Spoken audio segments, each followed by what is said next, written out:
Are you looking to prevent injuries? You're sick and tired of being injured and you just want to figure out, how do I prevent these from happening ever again? That's what I'm covering in today's video.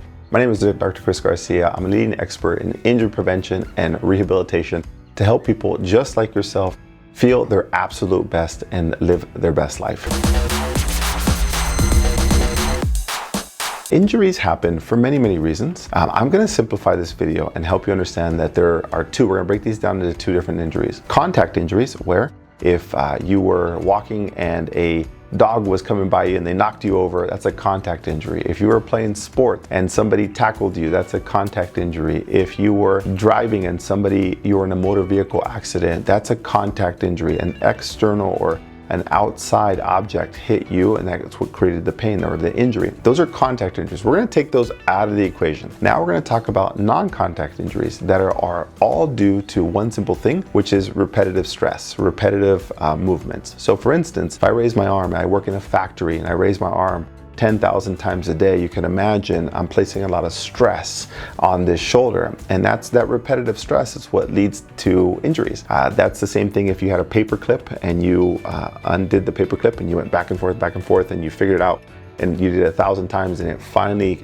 came undone or broke. That's just repetitive stress over time. So that's what happens on injuries. That's how they occur. So we're going to remove the contact injuries and only talk about repetitive stress, overuse, non-contact injuries. That is the difference. That's what we're talking about today. So how do you prevent them? Well, some people say, well, you got to get strong. You have to be flexible. You have to get mobile. All those are very important things that I think you can find YouTube videos for whatever it is that you want to help you become stronger. What I'm going to tell you today is that I'm going to simplify how injuries occur. Now we know that they happen because of repetitive stress. Where does that repetitive stress come from? Now, it could be in your daily life. It could be that you go to pick up your kids back and forth and you hinge. Maybe you have an infant and you're picking them up and your back is hurting. Well, that repetitive stress, that's the paper clip. You're going back and forth. So it could be in your daily life. It could be you're reaching up in your cupboards, or you open a car door, or whatever it is that you do for a living. Maybe you sit down for a living and you're always working on the computer and now your wrists are hurting. That's just repetitive stress. We have to fix those repetitive stress. So instead of just getting stronger, we have to make some modifications. Maybe you need a little bit of support underneath your hands at the computer. Maybe we need to teach you better mechanics. Maybe we need to get you stronger in your back. But ultimately, you have to understand what is happening in your daily life that is causing repetitive stress that causes the injury. Then there's work-related activities. So that's your daily life. But what about at work? At work, like I said, you might be sitting down. Maybe you're hunched over. You don't have good posture, and that creates repetitive stress. So you have work, which is 8 hours a day. You have daily activities, which is another 8 hours a day. And then the last one is you need to know what you do from an exercise standpoint. Think about this. Most people think exercise hurts, right? It hurts so good. You go to the gym, you're so sore. Oh, I feel so good about myself. I went for a run. It was really tough and I feel good. Now, all those things are stress. They're adding more trauma to your body, even though it's a good thing. It's good stress. They're challenging your joints, your muscle tissue they break it down.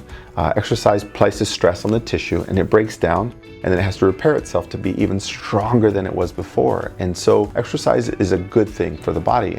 And now, unfortunately, it is stress, so the body sees it as stress, and that's what creates the soreness. You're like, oh my goodness, I did a good gym workout and I can't move my shoulder. Well, that's great. It'll take you 48 hours to repair, remodel, and go back. Now, sometimes that repetitive stress of exercise, when done with improper form or bad mechanics, causes injuries. So if you're at the gym and you're doing a deadlift with a weight, or you're doing a shoulder press, or you're doing a squat, all of those things are great stresses. However, when you do it too much, too often, too soon, or with poor mechanics, that's why injuries occur. So now we have to find some modifications for that. So we're going to ask you what you do for a living. We're going to figure out what you do in your day, and then we're going to ask you, what do you do in the gym? That helps us formulate how much total stress is being applied to your body. Now we can figure that out. Now that it helps us identify, well, great, I understand why you're in pain, and this is now how we prevent them. The third part is, what is it now you've applied all this stress? You really have to consider, how do we recover from that stress? Well, there's one main time in our daily life that we recover from all those stresses, and that's called sleep. Sleep is when all of those stresses from our daily activities, work, and our gym activities come together, and our body says, this was fantastic, you had a great workout, but now it's my turn turn, let me do my job. I'm gonna go back to sleep, and I'm now gonna allow my body to repair all of those things so I feel less sore. And it's very common that you feel sore for 2 to 3 days after a workout. Well, your body is saying, with enough sleep, I can expedite that. Now, some people, maybe yourself, I was guilty at one point, that I don't sleep very well. I don't sleep enough. And so while I was exercising a lot, and I'm doing great things at work, and I'm doing great things at home, good mechanics, if I'm still applying a lot of stress, and I don't get that sleep, I'm in trouble. What do we have to do? We have to look at how much do you sleep? Are you having challenges with your sleep? And what we do is we look at sometimes our watch. If you have a wearable, if you have a Fitbit, if you have an Apple Watch, an Oura Ring, all these things tell you how well you sleep. And it's something called REM. It allows you to determine how much of a deep sleep you get. We look at how much stress is applied. We then look at how much sleep you're getting. And once we know how much sleep you're getting and how much stress is applied, we generally know how much you're recuperating, and that allows us to predict how many more future injuries, now knowing all these variables, will you potentially have, and you will obviously want to bring that down. The last piece to all of this is knowing your nutrition, knowing your hydration. Now you've applied all the stress, you recovered overnight, but then how do you refuel? How do you add more protein and less protein, more carbohydrates? What it is that your body needs to be able to help you figure out, how do I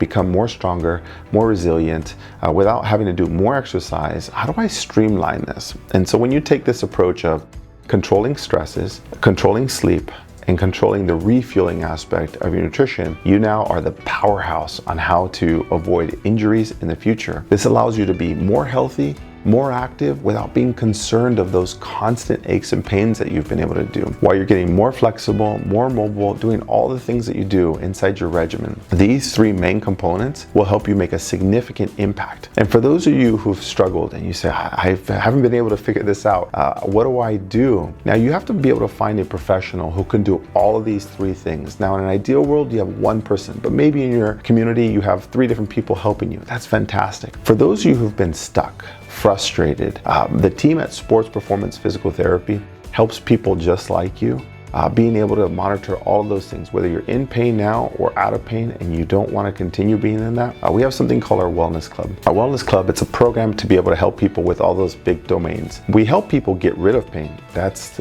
pretty straightforward. We love doing that. That's easy. But once they're out of pain, the question always comes about, how do we continue to prevent this? Well, our Wellness Club serves as that. It's a 12-month program to be able to help people just like you monitor their sleep, work on their nutrition and diet, work on their mechanics, work on all the variables to reduce the stress so you're more efficient and less injured. If you're interested in any of those programs and to be able to live a healthier, longer life with less ache, you can contact the team below. But more importantly, we're just excited to be able to help you live that life with less aches and pains and have full control over it. That's the biggest thing. If you're looking for a long-term solution, this is the best place to start. I hope this helps you on your journey to better health.